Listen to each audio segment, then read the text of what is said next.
Alors, Alejandro Agag, le dirigeant de la Formule E, voit les futurs Formule E accélérer plus fort que les F1. Alors, on n'y est pas encore, hein, parce que quand même, il y a un fossé de performance entre les deux pour l'instant, hein.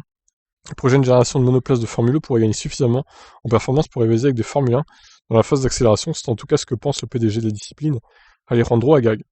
C'est un pas en avant de technologie qui amène la performance à la limite des circuits urbains, a déclaré Agag à Marca, ajoutant que faire des prochaines Formule E des monoplaces comparables en performance à la F1, c'est l'objectif. Nous ne les avons pas encore testés, mais l'idée est que l'accélération soit meilleure qu'en Formule 1. Ça va être dur, hein, quand même, hein. Les voitures thermiques vous donnent cette possibilité. Les voitures électriques, pardon, vous donnent cette possibilité. Ce serait intéressant de les mettre côte à côte et voir comment elles accélèrent.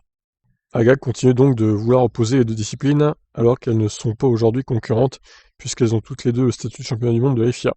Récemment, Wolf avait expliqué son souhait de voir les deux catégories courir ensemble sur le même circuit le même week-end.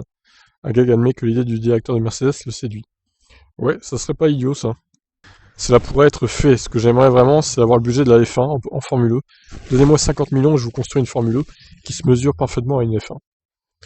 Ouais, mais en termes d'endurance, la Formule 1 aura toujours l'avantage avec son réservoir d'essence de 110 kg. La Formule E pourra jamais faire 300 km avec la batterie, avec une vitesse d'une Formule 1. C'est impossible pour l'instant.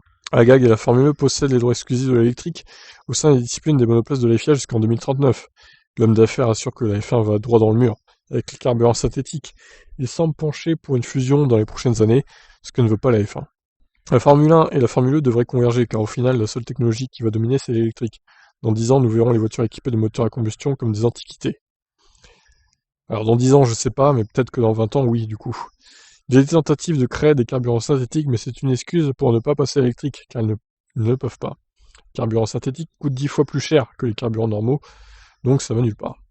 En même temps, un gars, il va pas dire le contraire, hein. Franchement, c'est son gagne-pain, la Formule E, donc il va tout faire pour promouvoir la Formule E. Après, moi, j'attends de voir les performances de la prochaine génération de voitures de Formule E, de monoplaces de Formule E, si vraiment ça accélère aussi bien qu'une F1, voire mieux. Mais bon, il y aura toujours le problème des batteries, hein. Pour l'instant, on n'a pas assez fait de progrès en termes de batterie pour faire plus d'une heure et demie de course. On restera cantonné à 45 minutes, je pense, pendant de nombreuses années. Voilà, je vous laisse réagir. Ciao, ciao.